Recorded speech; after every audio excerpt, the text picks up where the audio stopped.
Welcome the hardcore end of day folks. I wish we would have like a keg or something in here for drinks at the end of the day. I'm Sean Conley from Hortonworks. This panel is an interesting flip, if you will. Usually it's the analyst has sort of a vendor mashup where they fire questions that way. But we figured we'd go a little bit with assembling folks in their respective industries, and I'll have them cover what they do, but they cover the Hadoop landscape and broader in many cases. And we'll start off, I'll seed it with a series of questions, and then we'll open it up to folks as we sort of get the dialogue going as far as the Q&A goes. But with that, basically, the topic is going to be things in and around the Hadoop landscape from adoption and other things, and we'll get into some of the questions. But with that, let me have the panelists introduce themselves. Also, just give an idea of the areas of research that you're focused on and what you're focused on most recently. So, Noel, why don't you kick us off there? I'm Noel Johanna, Principal Analyst with Forrester Research, and I cover, I guess, big data, Hadoop, data warehouse, data integration. I've been in the industry for more than 25 years, and I've looked at various kind of evolutions of data management.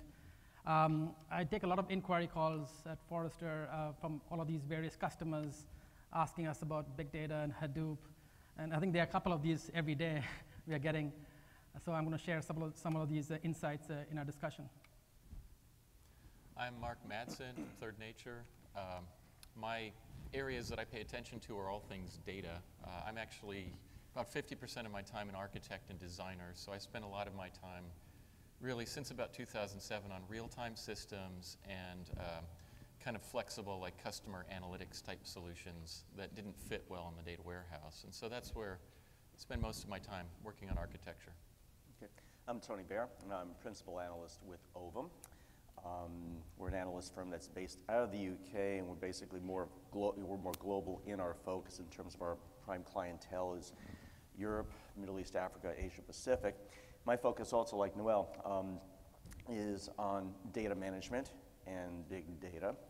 And of specific interest is I'm very much interested in looking at data governance and basically and how we basically start to exert control over what's kind of like this sort of Wild West sort of environment that we're kind of dealing with in this abundance of data.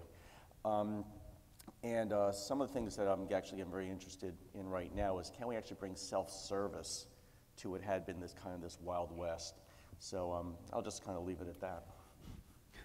Cool. So we're going to kick it off, sort of drill in, peel the onion, so to speak, and sort of the first softball question really is, particularly for the audience, that there were a variety of things that were covered in the sessions this morning, some customers speaking about their things, some technical sessions. But where are we sort of in the adoption curve? How does the adoption of Hadoop relate to other industries? What's your perspective around what's the state of adoption right now as it relates? And in particular, Ovum is multinational perspective. Noel, I know you have colleagues internationally, so North America initially, but how do you see it more globally as well? Just curious. So I guess recently we did a survey about what's the adoption of Hadoop, and it showed up 40% of enterprises today are doing Hadoop implementations. And that number is going to double in the next 3 to 4 years. We're talking about larger enterprises. In fact, if you look at the keynote which Mike Gualtieri gave today morning, he mentioned 100% of the enterprises will be doing Hadoop in the coming years. Large enterprises will be doing Hadoop. And if you think about it, Hadoop has become like a data operating system. An operating system which actually, I think every organization today runs an OS, right? So Hadoop as an OS will be critical. And I think this is going to be a big driver today towards the adoption. Most of the implementations today are small, even though there are some which runs into petabytes of scale. Most are like those 50 nodes, 100 nodes, 500 node clusters today. Most of them are doing POCs in certain regards, But definitely we see a lot of interest, a lot of value in Hadoop today in every vertical industry, whether you're doing retailers, you're doing banks, insurance, manufacturing. There's across the board, we see a lot of adoption happening. So definitely, I think the adoption is definitely going to hit to about 80% in the next 3 years. And there's lots of things of value to our customers, right? So. And in that adoption, when you look at the market, you say large enterprise. What does that mean from a Forrester perspective? So large enterprises means a $1 billion company, I guess, you know. So $1 billion companies are going to be investing heavily into Hadoop in the coming years. And there's no other option, so to speak, you know, because you're doing a lot of these different types of use case scenarios which are critical. And if you do the traditional approach of data management, you know, you actually have to spend a lot of efforts and management requirements and administration. But there are gaps with the traditional approaches, you know, which is why Hadoop is really cool, actually, because it can really take it to the next level in terms of handling unstructured data, semi-structured data, but also petabytes of data, right, which is difficult to do in traditional sense. And Mark, I mean, your focus is on architecture, right? So from an adoption perspective, like, how is that changing the nature of what you've traditionally followed, like from a, you know, so what's the state of adoption as it relates to architectures broadly from a data perspective? I think that's where I see the split. I don't see Hadoop adoption as one big thing. I see it as two separate things. On the one side, you have people adopting for a specific application, and a lot of the successes have been, we're doing this because we're building specific models for supply chain, or we're doing this because we're running a rec engine. And the other side of this is the side that you might look at for a data warehouse, which is repeatable data infrastructure where you are doing multiple things and trying to do them on a single data platform, at what he called the sort of Hadoop as a data operating system. And in that area, the architectures are weak to non-existent by any of the vendors. We're still trying to figure our way through this because it changes data architecture as well as the technology components, and it redraws the boundaries in a system, whether you're building something new or you're trying to renovate something old like a data warehouse. Breaking those boundaries is a long, slow process. And so I can see a lot of adoption in the small and in single pieces, but I think there's a lot more work ahead. Much more than 3 or 4 years. I'm looking at 5 to 10 years. In the same way that client-server architectures drove data marts and data warehouses, and people did things in the small, one subject area, one department, and learned and grew. The distance between the 1988 paper that defined the term data warehouse and the real point of inflection circa 1995, or 1994, because that's when it hit the cover of Business Week. That was the window where people figured out the hard bits, and then it took a long time. 1995 to 2005 was really the liftoff phase. Yeah, so and Tony, actually, what's your perspective on this? Yeah, perfect segue on that, because I see a lot of parallels between the emergence of BI, or I should say between the emergence of big data and Hadoop analytics and BI and data warehousing back around the 95 timeframe, which is that in the 95 timeframe, if you look at it, at the time, well, you could sort of say that data in relational databases was kind of the big data of its time, because before that, data was tied up with the application, with the program. You didn't think of it as an application necessarily. And so theoretically, you now had this data that was in a repeatable structure. It was in a structure that could be accessed by different applications. And we had at the same time, we had client server, so now we had rich client workstations so we can get more than green screen reports. So that was kind of like big data of its day in that sense.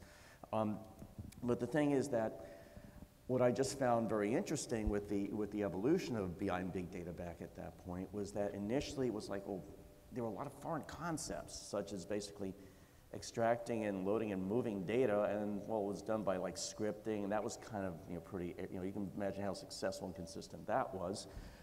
And then reporting, well, you had 4GL languages, but then you started to get some tools that could start to basically, for instance, you could manage ETL using metadata and using visual constructs, and you started to see like BI and reporting tools. But the thing is, we got a little too, I would say, we got a little, I guess, sort of rational exuberance at that point, because we thought just because we have these tools, build it and they will come. Well, the fact is that they really didn't come. Dashboards were actually not very easy to understand, no matter how graphical they were. and all the data management that you need to basically make this happen was, was not a slam dunk. Now, just to answer, just to, to finish the point in terms of that, our perspective with enterprises tends to be more rest of world, and so in general, it does tend to lag behind, North America. We do have some hotspots, and I've seen that in our customer base, especially. I mean, we're based in London, and London is a hotspot. It has a very similar atmosphere to New York, which is where I'm from. I also see some warm spots of warmth in like, like Australia, and in Singapore. But basically, what I'm saying mostly at this point is that they're still trying to grapple in terms of what types of data, what types of questions, and a lot of those early use cases really get to like the data warehouse optimization, the IT, which is that let's at least move, basically ETL or data transformation onto Hadoop. At least we can contain our growth of our more expensive data warehouses, and that's actually not a bad thing because one, it does provide a tangible ROI, and it also helps you get your feet wet with Hadoop and allows you to take it from there. Well, a related one to the Hadoop adoption, because I talk with a few folks who are early in their Hadoop journey at lunch, as an example, and it's where do they get started? This thing, when they look at it, sometimes they hear that it's a data warehouse alternative or those types of things. How do they think about their existing structured environments, because that's what they're used to, right?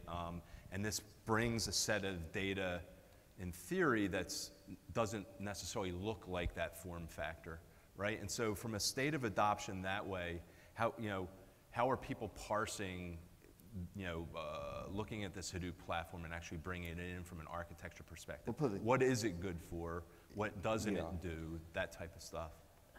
Well, great. I mean, so I just want to add here is that a lot of people are doing EHL, extract Hadoop load. And EHL actually means that you're actually putting data into this Hadoop platform first, ingest the data into a Hadoop platform, you summarize it, aggregate the data, and then move it into a warehouse. That's what people are doing today. 70% of the people implementing Hadoop today are doing that architecture. Put it into a Hadoop platform, then move it into a warehouse, the aggregated data. If you look at Apple's iTunes, right, and the top 10 songs, which comes in, right, they're coming into a Hadoop cluster first, and then moves into a kind of a warehouse for aggregation. Why Hadoop? Obviously, because you can crunch this data sets quite aggressively compared to into a warehouse, right? Imagine loading 10 billion records into a Hadoop platform, right? It's a lot easier compared to a warehouse, right? Which may take you days. I remember I used to run benchmarks 15, 20 years ago. I loaded 1 terabyte data, which took me almost 7 days to load a terabyte data. That was 15 years ago, right? Today, obviously, you can do a lot faster data, but I think Hadoop is a platform for that, and I think EHL is something which people are doing. I want to come back to the adoption rate, When I say 40% adoption, it doesn't mean that these are mainstream adoption by organizations. They're doing it as a complementary to the data management architectures, which means that I'm still using my data warehouses, I'm still using my data management platforms. There are certain use cases which are better in Hadoop, which will go with there, and these are new data types, like your sensor data, your clickstream data, all of these device data coming in, your Internet of Things coming in, and that's the real value, which is bringing it into a Hadoop platform. So I believe this is a complementary approach which people are doing. No one actually is throwing away data warehouses today. I think that's less than 2% of people actually are throwing away data warehouses to going to Hadoop. It's a complementary. Now, having said that, things will change as the maturity of of Hadoop matures over the next 3 to 4 years. We're going to see a lot more having maturity level kick in, So thoughts on, besides the extract Hadoop load, so good acronym for that one. That's more of a data refining, data enrichment for downstream data warehouse consumption. What other patterns do you see as, what's 1 or 2 other patterns from an adoption perspective that you see Hadoop being used for? Well, we had this talk, I think, about almost a year ago. Actually, a couple years ago, we did a panel here on this very stage, actually a couple rooms over, on this great sort of, everybody's SQL battle on Hadoop. Yep. At that time, it was like vendors were just starting to announce this, and we predicted basically in 2014 that this is where, it's not necessarily where all the workloads were going to be, but it's where all the vendor, where you're going to see the most differentiation between vendors, and it's, predictions pretty much borne out. And it's kind of a no-brainer, in terms of, that SQL really is kind of a gateway drug to Hadoop. In terms of that, one, you have the developer base out there, and so it is a logical place to get started. My contention, obviously, is that if you just stick with Hadoop as being just a large SQL data warehouse, you're not getting the full value out of it. And so behind that, we're very excited by looking at applications that incorporate machine learning. Now, I don't expect that. I mean, there are a number of tools I've seen on out on the floor. We have these these machine learning tools, and they're great. But where I see this happening mostly is it's going to become embedded, whether it be in data prep programs or it's going to be in analytics programs, where the machine is going to give you an assist, because, frankly, the biggest challenge, I think, for a new organization, if you don't have, let's say, a specific purpose in mind, is what data sets do I start with and what questions do I ask? And so that's where I think a lot of the machine learning is going to help. I see that as being a real killer app. Behind that, I think streaming is very exciting. Mark, any thoughts on that front? Yeah, if I sort of throw an engineering spin on it, because I'm an engineer, what else do engineers do? Good in plenty boxes and some other things. But what I see is really looking at the existing environments, and most of the time I'm not as worried about the cost and other things. I'm worried about what I can't do and what I'm being asked to do. And that really boils down to about three things. One is data warehouses, for example, or just relational databases in general, are built under a principle of stability. You have to know the things in advance that you need, the questions you're going to ask, and then you build a data model, and then you populate it, and you do your thing. And the rate of change on that is very slow, so it's very hard to keep up with new data requests. And the world has changed since we got data warehouses as a template. We didn't have software as a service. We didn't have external applications with no data layer access where you could reach in with an ETL tool and just yank stuff out.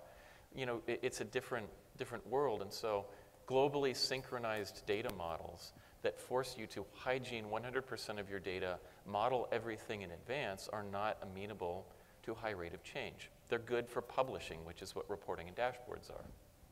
Second thing they can't do is high rates of data collection.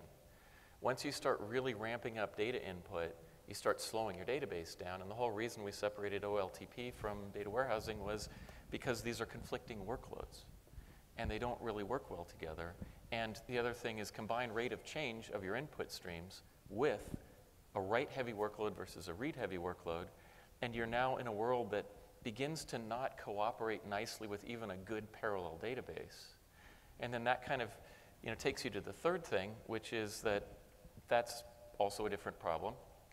And each class of problem, of which there are several, requires a different engine behind it. How you smear out data in a parallel system for query is different than how you smear out data for gradient descent algorithm and iterations. Data warehouses query it once, filter, aggregate, done. A lot of machine learning, a lot of statistics, iterate, iterate, iterate, iterate over the entire data set, then you're done. And in between iterations, what do? You write the data out. And you have other types like graph calculations, which at scale require either graph database or a BSP engine. And so now we've got multiple engines. Hadoop has sort of separated the engine from the storage, and it gives us a different way of approaching the market, a different way as engineers of solving a specific problem. And so, I think it gets interesting when you look at what you can't do. Awesome. So the drivers and inhibitors, I think we talked a little bit about it. It's sort of the inverse of the state of adoption, is based off of where we are in the market. And there's sort of conflicting indicators on, is security slowing things down? Is it ease of use? Those types of things. So what are the actual sort of, we touched on a little bit of the drivers where you can have effectively a multi-purpose platform that's able to do a bit more than just sort of a traditional relational database. But what are some of the inhibitors to adoption? Is it early tech? Is it a range of tech. What are you hearing? Yeah, so I guess, one of the issues, I guess, with Hadoop is it's too technical. It's very technology focused. It's not business focused, right? And that needs to change. We need to be looking at top down, not bottom up, right? We shouldn't be talking about clusters. We should be talking about what the business value it brings, right? How much I can generate revenue out of this Hadoop cluster. So, over the last 3-4 years, we have been playing around with the Hadoops, right, clusters, and I think we're done with that. Now I think we need to move on to something better, understanding the value proposition it brings. What kind of use cases does it deploy? What kind of value it brings to the business? So I think that's one big thing about the value. Also, I think is a skills issue, right? I mean, there's definitely a shortage of skills out there, and I think organizations need to cross-train their IT organizations to learning Hadoop. This definitely will help, because right now you've got to pay those hefty dollars to the consultants to come in and try to size the clusters, which is very, very expensive trying to do this. So I think that's one big thing as well. Another thing I think we face is the ROI, right? Do we have the budget? Do we have the management support? Do we have the ROI of this whole Hadoop platform, right? And that's sometimes difficult to do, right? How do you really quantify the ROI? But I think organizations who have found value out of Hadoop have increased their revenue, minimized the churn, and increased more innovation in the technology. So definitely, I think it's all across the industries, like retailers, banks, insurance companies are finding a lot of value.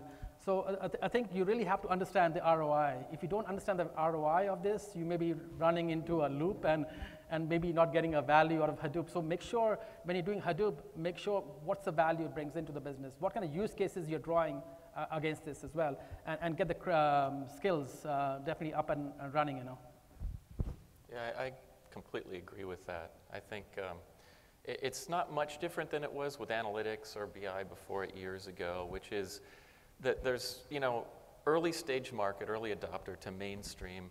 The difference is focusing on differentiation and value versus focusing on down costing, which is really a way of saying, this is something novel and new, this is a commodity.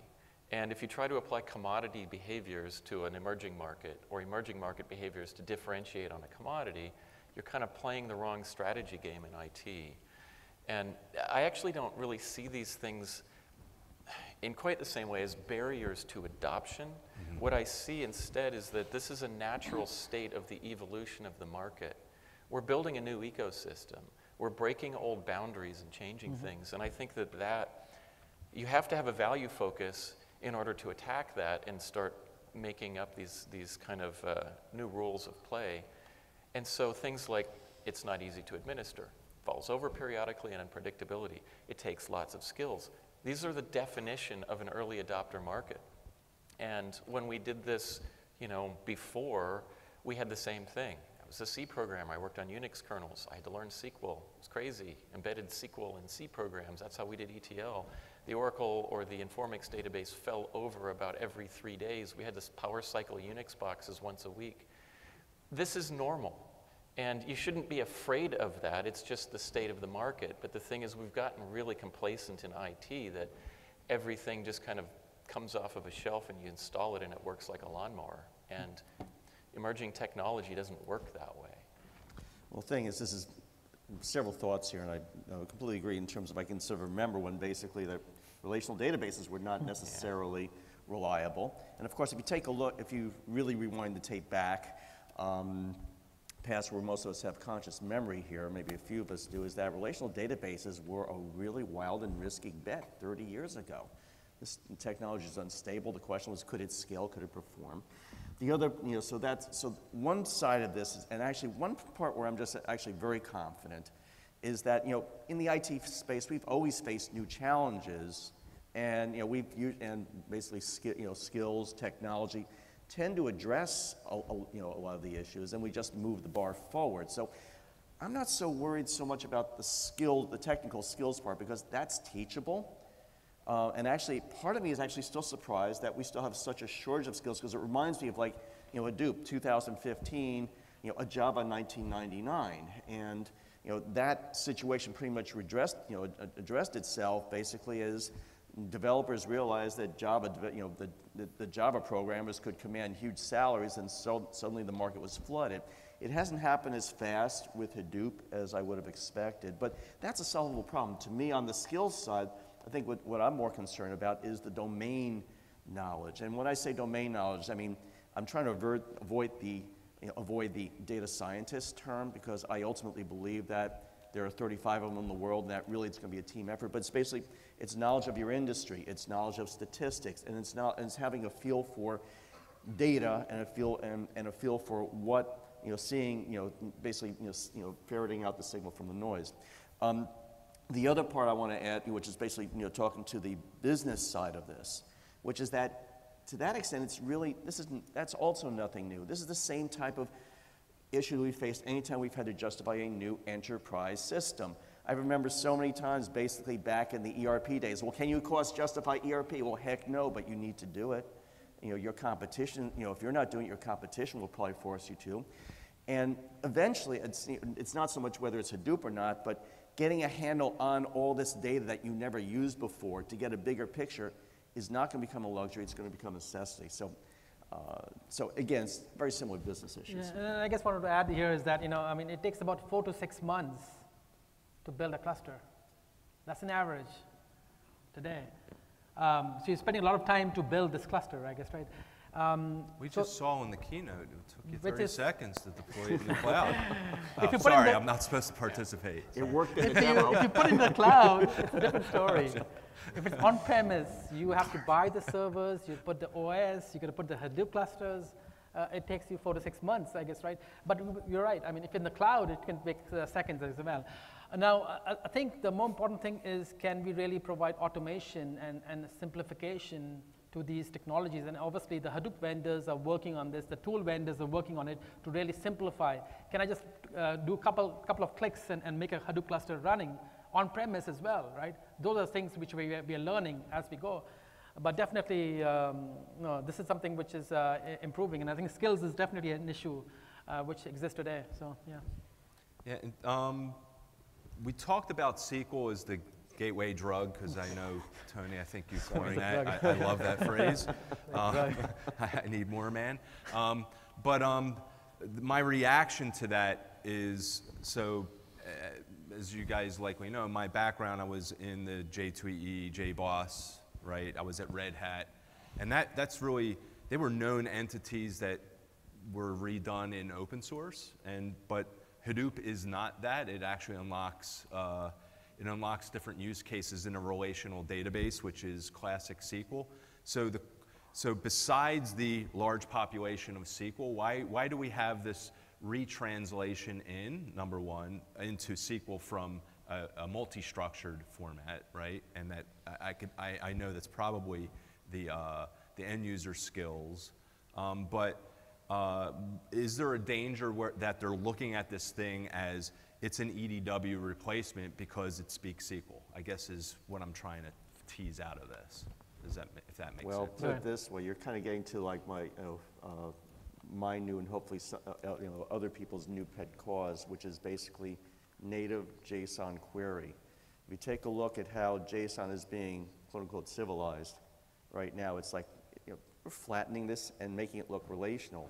And that's fine, because that gets you to all those SQL developers, and so you can get some insight from all your JSON data. But there's a lot of, JSON data is not unstructured data. It's actually very richly structured data, not always very consistently structured data, but there's a lot of information, a lot of richness in that rich structure, and a lot of insight you could glean out of it. I'm only just starting to see some tools that are starting to look at parsing JSON for query tools that parse JSON natively without flattening it. And I would love to see an explosion of that, because JSON is kind of like the way the world is. I mean, it's the way this has been the age-old argument of like SQL versus object orientation. Well, okay, we're not going to say that JSON is object orientation, but it has some of the things like the nested relationships that you had with objects, which is the way we very often perceive the world. And so I'm waiting for like easy query tools that pierce this stuff natively and can not only provide answers that are informed by the complexity of all these hierarchies and relationships. I think the problem you're talking about is math. Yeah. Thank you. There's like there's the easy part and the hard part, right? Yes. The easy part is my tool speaks SQL. I've got an existing environment in most organizations. I'm not a brand new startup. So the lingua franca of the enterprise these days is message buses or streams and SQL. And so you slide something in that does work with data, and the first thing you want to do is look at it. What's easy to do? SQL. Yeah.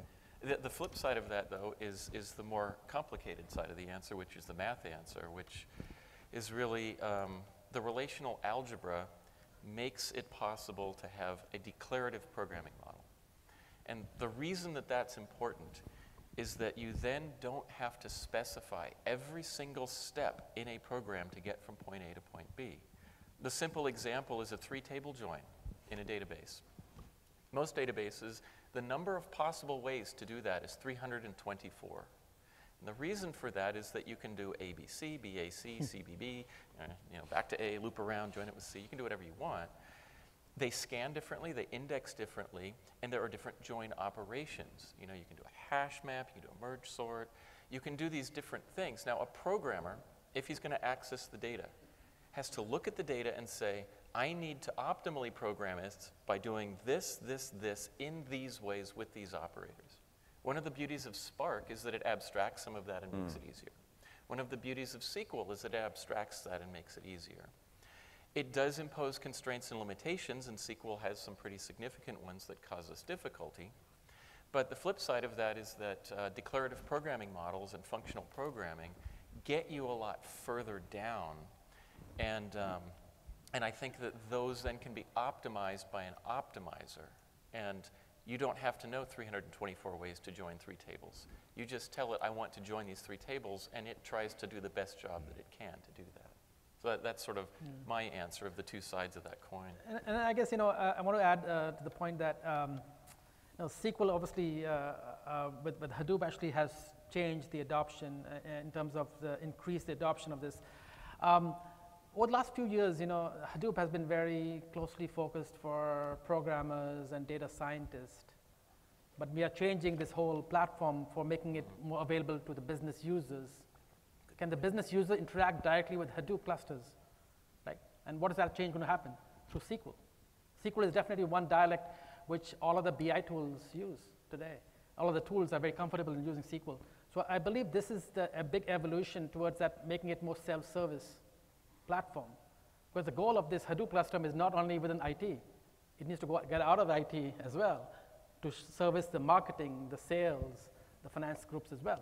So I think this is a big change here, and I think SQL is definitely one of the big gateway drugs to Hadoop for that reason, because that changes the way people will access the data. Right now, it's very limited access to Hadoop clusters, which I think is very, very limiting for organizations. They need to really expand this vision to make it like a fabric of data to be delivered for many different use cases. Yeah, I like what he said there. The one thing is that SQL gives you one way of going at the data, but there are other mechanisms, whether they be graph network kind of mechanisms that navigate through data, or search indexing. And one of the nice things about Hadoop is that you get the gateway drug, you look at your data, and you realize that if I want to expose this to users, maybe there are some other ways. Yeah. I drop Solar or the Elk stack or something in here, and I do it this way, on the same set of data that I can also get SQL access to. And hopefully we'll have tools that abstract out the ideas so that a person is, basically a user that's trying to use the tool is not saying, well, I want to do a graph analysis, as opposed to I want to understand the dynamics of this group of people, the social tribe, or this group of things in the Internet of Things. And so, yes, the tool itself underneath may do graph analysis, or that would be really cool. And basically that's what happened in the BI space. Which is that it became, it didn't become, everyman, but it became popular in the enterprise because you had tools that abstracted all this, that basically that end users theoretically did not have to use SQL. I'm going to say theoretically. But hopefully we have more knowledge on tool design today. Plus also we have some other techniques, that we didn't have back then, which is machine learning that can also be working underneath to help you identify what are the, again, what signals should you be looking for, that sort of thing. So I'm an optimist. You're an optimist. Yes. All right. I've known you for a while. If SQL is the gateway drug, what's the killer app? What's next beyond that? So that gets it democratized to a whole set of tools and that kind of stuff. But the platform can uniquely serve. It's a multi-headed hydra in many respects. It's a Swiss Army knife, right? You know, but what is the killer app that this platform can actually power, or killer use case? Yeah, I mean, and I guess I mentioned that, right? It opens up the whole gateway to the business, to the business users and community, right? I think that's a big portion where you can actually leverage SQL for interfacing to the various BI tooling and different types of access tools. So I think that's going to be the big area of focus going forward. But as we know it, you know, Hadoop is being used for many different purposes, whether it's search engines for data mining, right? You got obviously ETL, you got archiving, you got data warehouse offloading, social media. There are many, many different use cases across all of the industries, you know, right? And Internet of Things. But definitely, I think the one big area of focus is around the business users. So is there, in the Internet of Things, or industrial internet as GE calls it, or, you know, however it's phrased in different industries, is there a killer app notion in that regard, or is that just a broad category of use case?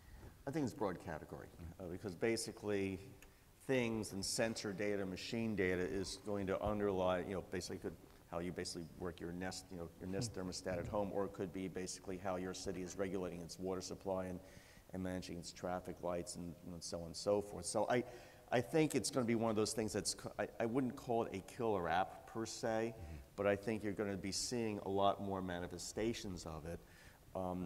I also think. So what was the killer app of the relational database world? Oh, ERP. I would say ERP. OLTP. OLTP. Right. Yep.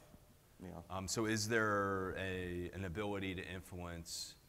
Is there like a supply chain optimization or something that's actually going to pull it through for a business? Well, put it this way: what we've seen in our discussions with with our enterprise clients is actually the big data use cases tend to be pretty familiar. In other words, they're not trying to. If you're doing this right, you're not trying to formulate, trying to extend out the frontiers of data science, and that maybe you already had a supply chain optimization problem. Maybe you already had a customer retention problem, or you had a problem with risk or fraud mitigation, or fraud prevention, I should say, risk mitigation, fraud prevention, or you had an operational efficiency problem. The idea with Hadoop and big data is now you can it's kind of like clicking down further and broader and getting the bigger picture, and now getting probably an answer that you're going to have a higher confidence level in, because you are sampling, if you may not even be sampling, you may be taking all of the data, and therefore can make, it can make much more accurate decisions, or the system can help you make much more accurate decisions. And this gets to the governance thing, which tends to be a popular term. The data lake, data swamp notion. So, and this has a bit to do with where Hadoop is in its adoption curve.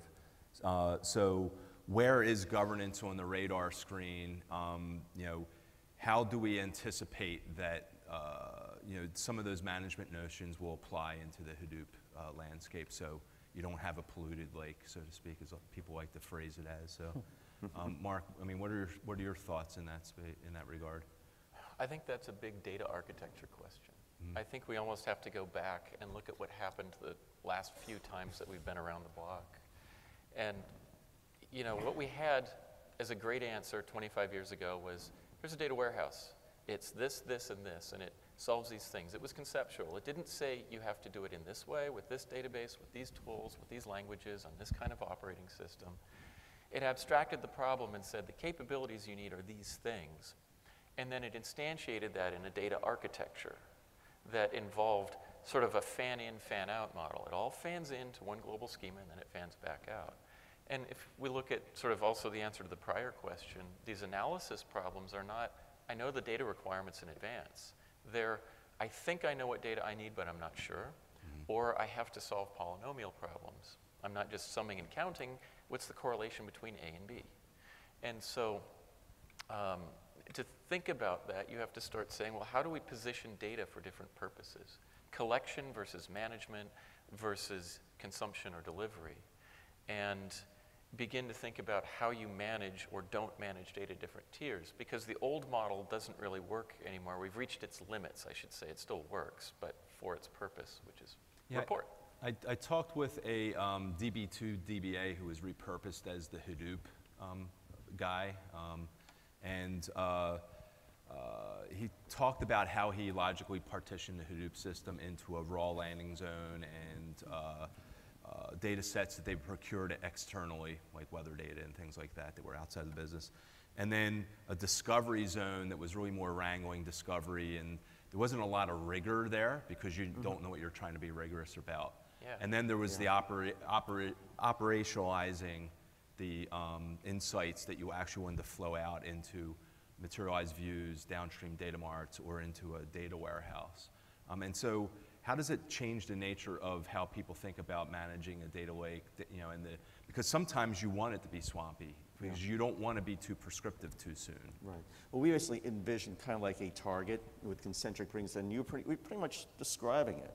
We're basically at the outer ring, at the ingest area, at the discovery area. You may have data that you may have maybe 10% confidence that there's validity. Well, hopefully it's higher than that. But it gradually goes in, as you go through each step to the point where, like, now this is data that you have a high confidence level in its validity and its accuracy, and in its uniqueness, its cardinality, and then that's the data that basically you might pump into a data warehouse, or you might be pumping into some other analytics, some form of repeatable analytics, whether it be in a data warehouse or in Hadoop. What that means is that I think there are a lot of very interesting techniques that are starting to surface right now. A lot of them are using machine learning that are kind of helping, where the system kind of helps you figure out, okay, here's what we think these things go together. We think this is an outlier. We think this this is related to that, and that's really valid because basically when you deal with such huge volumes of data, the old methods are just not going to scale. And actually, Mike Stonebreaker actually made a great point about this, just putting it down just data sets. Just let's forget about unstructured data form. Let's just talk about regular sets of structured data that in a traditional data warehousing scenario with using within your enterprise wall guard, you could probably keep mental tabs on, and I think his number was like 3 to 6 data sets or something, data sources. You can have a good idea. Well, we know the idiosyncrasies of this. But when you start growing this out to 25, that gets beyond the capacity of your mind to basically remember this is how we should treat these. So I think there are going to be some, there are a number of newer methods that are emerging that leverage machine learning. But again, also we're going to be leveraging. We're also going to be doing a lot of probability analysis and to try and get, because we're not going to have, the world is not 100% certain, and when we widen this out to data sources which we may not control, we're not going to get to that 80 or 90% confidence level in the validity of that data. Another technique I think we're going to see is kind of crowdsourcing, and it's kind of like sort of correcting the dots by basically looking, using collaboration, using, let's say, social networking, Yelp type thing. So it's kind of a smorgasbord, but I think, and these things are all very immature right now, but I think there's a lot of interesting development there that will focus on still the same goals, but accomplishing them in a different way. Any related thoughts on there? So closing out, because I know we're at the time. This thing's beeping red at me. What would be sort of the bit of advice to folks in the audience on if they're taking back information to the rest of their team or their manager, or trying to educate their team members? Yep. What tidbit of knowledge do you think you would leave as a parting comment? I guess first of all is that the Hadoop or big data focus should be more enterprise-wide. It shouldn't be a project-driven kind of initiative, right? A lot of people fail with Hadoop just because it's a project-driven initiative. They kind of create in the silo, the cluster, and they don't know what to do with this, and then it's dead. You want to create a more enterprise focus. That's number one. Number two is you got to think beyond IT. It's not only IT-focused Hadoop platform. It's going to be obviously for marketing, sales, and others as well. You're going to open up the whole door for other people to leverage the data. And number 3 would be cross-training your IT folks to learn Hadoop, to learn different skills with Apache to really take advantage of that. My advice would be, don't start with the technology. It's like running around with a hammer, trying to hammer things. Data warehouse people do it all the time, so do Hadoop people. Also, I disagree with the data science people. Don't start with the data either, because that's like the gold rush. Here's a bunch of data. There's got to be some gold in those hills somewhere. Meanwhile, the guys selling the shovels and the other stuff, making a mint. I get paid on use. Yeah. If they don't reuse it in a year, every year's an election year, so you don't have to buy again. They rent shovels. So I want use. I want people actually using it for real use cases. And the way that you get that, use is you start with some problem that somebody somewhere cares about. It might be that your CIO cares about the cost of data processing. It might be that some guy in marketing is trying to figure out how to correlate these behaviors with this outcome. But you're finding something somebody cares about and trying to figure out how you can solve that problem. And sometimes it may not lead you into Hadoop. Sometimes it may lead you just into R and a file server, and that's the scale of problem. But you've solved somebody's problem and built that incremental bit of capability that you didn't have before. I think long term, I wouldn't bet against the market. The moment everybody says we're on the, whatever the Gartner guys call it, the trough of disillusionment, when we're coming down the other side, that's the time you start learning. I would say basically Rome is not built in a day, and so even though I would agree you should have an enterprise and a business focus, and your goal should not be to basically solve some outrageous data science problem, you need to start small. Start, again, with basically a specific pain point, and there's a pain point that's tangible, a pain point that you'll get tangible results. Again, this is like any enterprise software project. It doesn't change with big data or Hadoop. And the same rules apply, which is that at the end of the day, you're not trying to do this for the fun of this. I mean, I remember when I was doing a client tour out in APAC, and I was in Singapore. I was meeting actually with an insurance company, and of course their concern was, well, can we get Informatica to support AS400 version 2? But right after the meeting, some of the young developers came up and said, how can I get into Hadoop? And I said, well, that's the wrong question.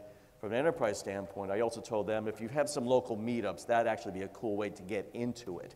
But again, look for a tangible problem that's going to get you a quick hit. And also, as part of, basically I would agree with you folks, it's like we basically say it's an embrace and extend strategy, which is that you're not going to be replacing doing a forklift replacement of your IT staff. You're hopefully going to enrich them, and hopefully they're going to respond to realize that they're going to get more career opportunities out of this. So everybody should hopefully be fine in the end. And shameless promotion of last year's video. There was a woman from Sprint, it was Sprint actually. She talked about how they got on their journey to Hadoop or what have you, and it was line of business driven. She actually came from the sort of the marketing, and ultimately she serviced the finance team, and she was put in charge of starting a big data meetup internally across the organization, because their problem domain was they have a lot of different data silos, and they could begin to drive some value out of that. And so they drove big data meetups internally. They started their own research cluster to do some of the proving out of it. But those big data user groups didn't include any folks from IT. Right? And then when they got wind that those user groups were happening and they asked to attend, she basically said, you can attend, but you have to sit in the back and shut up, because it's not a technology thing. It's a use case exploration exercise to figure out, to get the different lines of business to collaborate on, if we can assemble these data sets and join them in these ways, what new value can we unlock? And so that research cluster is now the entrance pool to their data lake, right? And so they use that research cluster no longer as the place where they started. It's actually the onboarding, and they have a backlog they service for their main production lake. But it took them a while to prime the pump, and to Tony's point, they got started small, right? But then they actually built a line of business driven use case onboarding mechanism. And so I think, again, if you look at last year's, you can hunt down Jennifer Lim's session. It was a 45-minute session. I found it very enlightening because it was a line of business perspective on how to get started. I'm a techie. I love tech, but you can't just do it for tech's sake. So with that, I'd like to thank the esteemed colleagues here. It was not much, it didn't sound like there was a lot of debate other than 100% versus it might take longer or what have you. So there was only a slight skirmish at the beginning. Thank you all for attending the session. And I think there may be cocktails or somewhere. I'm going to find some cocktails if you don't. So thank you for your time.